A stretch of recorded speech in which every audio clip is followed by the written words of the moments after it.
کلام کو سنانے سے پہلے میں دو مختلف چیزوں کو واضح کرنا چاہتا ہوں۔ ایک لفظ استعمال کیا گیا ہے کلام پاک میں رسول، جسے انگریزی زبان میں اپوسٹل کہا جاتا ہے، اور ایک لفظ استعمال کیا گیا ہے شاگرد۔ ان دونوں الفاظ میں بڑا فرق، 72 شاگرد ہیں لیکن 12 رسول ہیں۔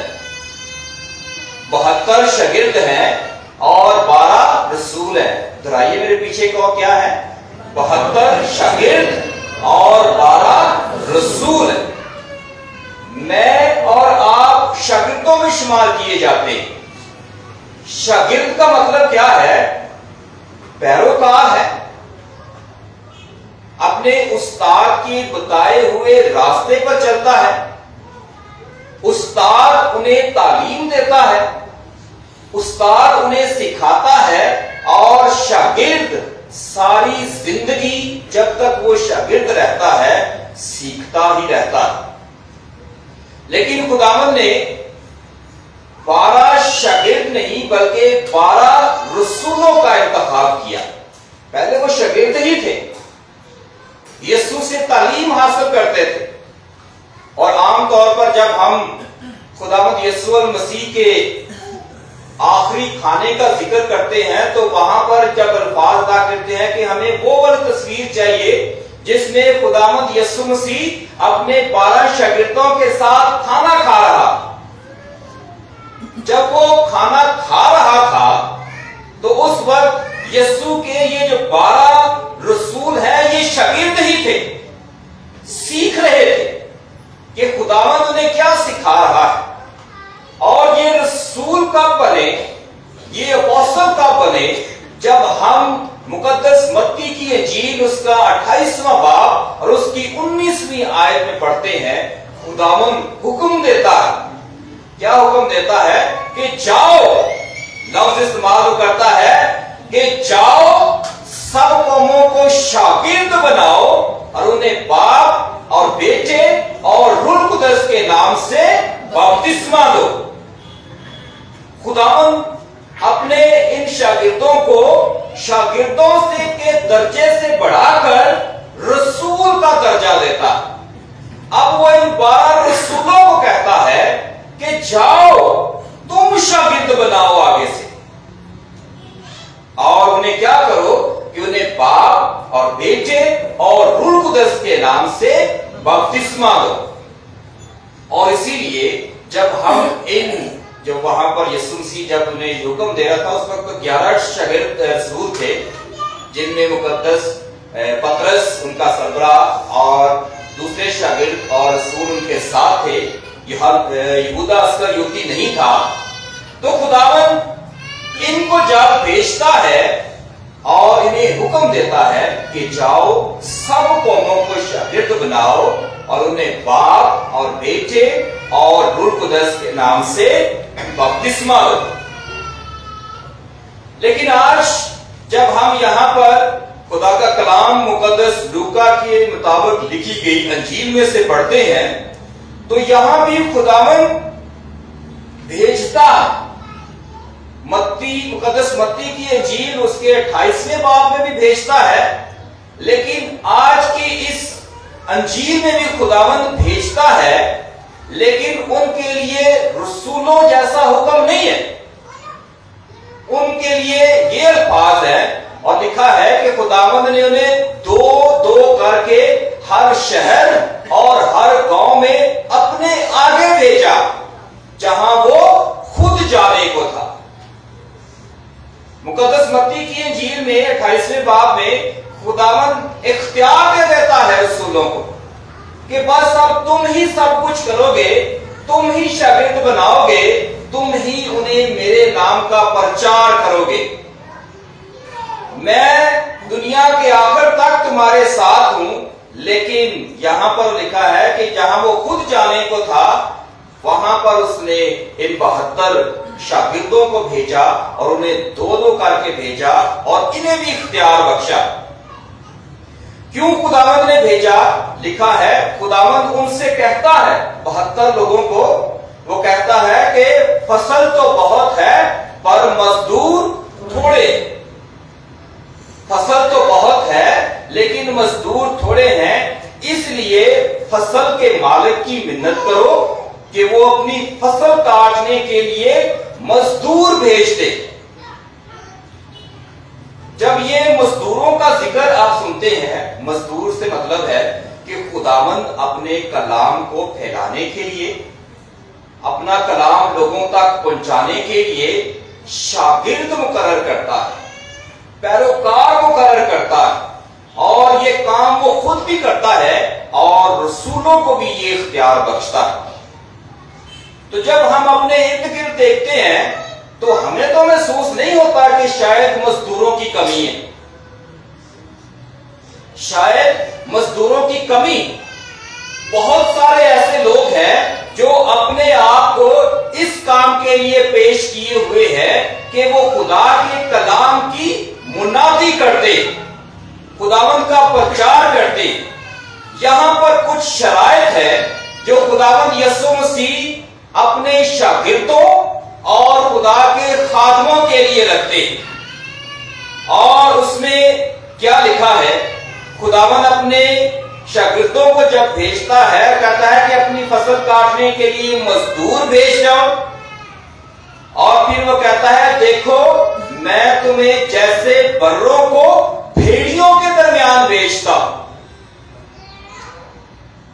بروں کو بھیڑیوں کے درمیان بھیجتا ہوں۔ یہاں پر ایک چھوٹا سا واقعہ سنانے لگا ہوں۔ ایک خاندان کے پاس میں گیا اور وہ خاندان کہتا ہے کہ فادر جی ہم نے اپنے بیٹے کو فادر بننے کے لیے پیش کرنا ہے۔ تو میں نے کہا کہ آپ اس بچے کو لے کر تو آئے۔ اس نے کہا کہ یہ بچہ بہت سادہ ہے، اتنا ہوشیار چلاک نہیں ہے، اسے دنیا داری کا پتہ نہیں ہے، لوگوں کا پتہ نہیں ہے، اور یہ گھر سے کبھی باہر نہیں گیا، اور یہ شاید دنیا میں کام کرنے کے قابل نہیں ہے۔ اس لیے ہم نے سوچا ہے کہ اس بچے کا مستقبل کیا ہوگا، بہتر ہے کہ ہم اسے فادر بنا لیتے ہیں۔ تو بات تو ذرا تھوڑی سی غیر اخلاقی ہے، تو میں نے اس کا کیا جواب دیا؟ میں نے کہا کہ شریف بندے کا کام فادر بننا نہیں ہے۔ شریف بندہ اس کا مطلب یہ نہیں ہے کہ کوئی بدماش فادر بننا چاہیے۔ کہنے کا مطلب یہ ہے کہ خدا کے کلام کی منادی کرنے کے لیے بھی آپ کو ہوشیار ایک منفی ہے، اور ایک ہوشیار جو ہے وہ چاقو چبند، یعنی کہ وہ دنیا کی ساری مشکلات کا مقابلہ کرنے والا ہو سکتا ہے۔ ایسے شخص کی ضرورت ہے، بالکل سادے بندے کی ضرورت نہیں ہے۔ اور میں نے کہا کہ جب خدا کاہنوں کا انتخاب کرتا ہے تو خدا ایسے ہی انتخاب کرتا ہے جیسے آج کے کلام میں کہا کہ برے، جیسے ابھی یہ قربانی کی عید آنے والی ہے، اور اس میں کچھ شرائط ہوتی ہیں کہ اگر کسی جانور کا سینگ ٹوٹا ہے تو وہ قربانی کے لائق نہیں ہے، اسے صحت مند ہونا چاہیے، ہر لحاظ سے اسے صحت مند ہونا چاہیے، اور یہ نہیں کہ جسے دنیا میں کوئی نہیں پوچھتا وہ کہیں گے ایسے لوگوں کو ہم فادر بنا دیں۔ ماں باپ سے خداوند کہتا ہے کہ اپنے گھر میں سے وہ سب سے اچھا برا قیمتی چیز خدا کی نظر کرو، گھٹیا چیز ہم خدا کی نظر نہیں کرتے۔ معذرت دوسرے لوگ گھٹیا نہیں ہوتے، لیکن ایک صرف بات سمجھانے کے لیے کہ آپ کو ہر لحاظ سے ذہنی، جسمانی اور عقل و فہم کے لحاظ سے آپ کو تندرست ہونا ہے، تب آپ خدا کی بادشاہی یا خدا کے کلام سنانے کے لائق ہوں گے۔ آرمی کی طرح ہمارا میڈیکل ٹیسٹ ہوتا ہے، ہمیں میڈیکل کی جانا پڑتا ہے، ہر قسم کے ٹیسٹ کروانے پڑتے ہیں۔ ہماری اگر جسمانی یا کوئی روحانی مسائل ہے تب بھی ہمیں قبول نہیں کیا جاتا، ہمیں فیل کر دیا جاتا ہے کہ یہ شخص اس عہدے یا اس لائن میں آنے کے لائق نہیں۔ ہر 6 مہینے بعد ہمارا میڈیکل ٹیسٹ ہوتا ہے، ہمیں جانچ پڑتال کی جاتی ہے کیا یہ جو شخص خدا کی خدمت کر رہا ہے ذہنی اور جسمانی طور پر تندرست ہے یا نہیں۔ تو خدا جب انتخاب کرتا ہے تو اس کے انتخاب کے لیے بھی وہ چیز جو دنیا میں سب سے اعلیٰ ہے وہ ہے، یہ نہیں کہ آپ اپنی مرضی سے کہیں کہ یہ اب میرے کسی کام کا نہیں رہا، اسے میں گرجے میں ڈال دیتا ہوں۔ اسی بات سے مجھے یاد آیا کہ جب لوگ اکثر اس گرجا گھر میں چندہ بھی ڈالتے تو کہتے ہیں کہ جو نوٹ جو ہے وہ پھٹا ہے، بس بازار میں نہیں چلنا، خدا کے گھر میں ڈالتے۔ تو یاد رکھیں، جیسی نیت ویسا پھل۔ خدا تو نیت دیکھتا ہے، خدا کو ان پیسوں سے کیا لینا دینا۔ نہ یہ پیسے آسمان پر جاتے ہیں، نہ فرشتے رات کو آ جاتے ہیں لیاؤ جی صاحب دیو کہ کہاں کتنے پیسے لوگوں نے ڈالے ہیں ہم لے جاتے ہیں، خدا نے لینا۔ خدا کو ان چیزوں سے کوئی لینا دینا نہیں۔ خدا آپ کی نیت اور آپ کی سوچ کو دیکھتا ہے کہ یہ جو کر رہا ہے یا کر رہی ہے اس کے پیچھے کیا مقصد۔ اور اسی طرح ماں اور باپ اگر اپنی اولاد میں سے بھی خدا کی نظر کوئی کرتا ہے تو اس کو بھی یہ سوچنا ہے کہ یہ دنیا میں کسی کام کا نہیں ہے، اس کو میں خدا کی نظر کر دیتا ہوں، جو اچھا ہے اس کو میں اپنے فائدے کے لیے رکھ دیتا ہوں۔ تو یہاں پر خداوند کہتا ہے کہ میں بروں کو بھیڑیوں کے درمیان بھیجتا ہوں، لیکن یہ کہ دنیا بہت چلاک ہے، دنیا آپ سے کئی درجے آگے ہے، لیکن اس کے باوجود انہیں ان مشکلات کا سامنا کرنا ہوگا۔ اس قسم کے شاگرد میں لوگوں کے درمیان بھیجتا ہوں۔ پہلی بات جو خداوند اپنے شاگرد سے ڈیمانڈ کرتا ہے کہ نہ بٹوا لے جاؤ، نہ تھیلی اور نہ جوتی، اور لکھا ہے کہ راہ میں کسی کو سلام نہ کرو۔ اس بات پر غور کرنا، انگریزی زبان میں سے کہتے ہیں ڈیٹیچمنٹ،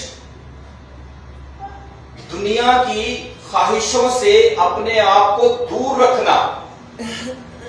اور آپ کہیں کہ جی پیسے کے بغیر تو گزارا نہیں ہے، پیسے سے کیا، پیسہ نہیں ہوگا، جب تک میری جیب میں پیسے نہیں ہوں گے تو میں تو ناکام اور بالکل فیل شخص۔ اور خداوند شاگردیت کا پہلا تقاضا یہ کرتا ہے جو اپنے آپ کو خادم کرنے کے لیے تیار کر رہے ہیں کہ آپ کو اپنی جیب میں نہ بٹوا لے کر جانے کی اجازت ہے، نہ تھیلی لے کر جانے کی اجازت ہے، اور نہ جوتی۔ یعنی تمہارا لائف سٹائل جو ہے وہ بالکل شاہانہ نہیں ہونا چاہیے۔ اور اگر خدا کے خادم چاہے فادر ہوں یا کوئی اور، اگر ان کی زندگی میں آپ کو یہ چیزیں نظر آ رہی ہیں تو یہ ویسے اس کا ذاتی فعل ہوگا، اس کی جواب دہی سے خدا کو دینی۔ جیسے ہمیں اجازت نہیں ہے، جب میں یہ زندگی اختیار کی گئی تو مجھے لکھوا لیا گیا، میرے باپ کی وراثت میں میرا کوئی حصہ نہیں ہے۔ ہوگا، ہو سکتا ہے کئی فادر صاحبان ہیں ان کی زمینیں بھی ہیں، مربع زمینیں ہیں خوشپور میں اور اس کے بعد دوسری جگہوں پر بھی، لیکن جب وہ آزاد مرضی سے کہتے ہیں کہ یہ میں چھوڑ رہا ہوں۔ ہمارا ایک فادر تھامس منظور خان، وہ غیر مسیحی تھا، اس نے مسیحیت قبول کی اور اس کی تقریباً بہت زیادہ زمین تھی، 2 مربع کا مطلب ہے 50 کلے خاندانی زمین، 2 بھائی تھے اور 1 بہن، اور اس نے کہا کہ میں یہ وراثت چھوڑنا چاہتا۔ اس نے کہا کہ میں وراثت میں کس کو دوں؟ اس نے اپنی بہن کو دے دیا، اپنی بہن کو زمین دے دی۔ تو فادر صاحب کی اپوائنٹمنٹ تھی کوہاٹ میں، تو بھائی نے کہا، اس نے کہا کہ یہ اس نے زمین سب میں برابر کیوں نہیں بانٹی؟ اس نے تو یہ ساتھ نہیں رکھنی تھی۔ تو ہنگو کے مقام پر ان بھائیوں نے، فادر صاحب جیپ پر جا رہے تھے، فائر مار کر فادر کو مار دیا، قتل کر دیا، اور وہ پہلا پاکستانی شہید فادر تھا جو صرف اس وجہ سے قتل کر دیا گیا کہ اس نے اپنی وراثت، اپنی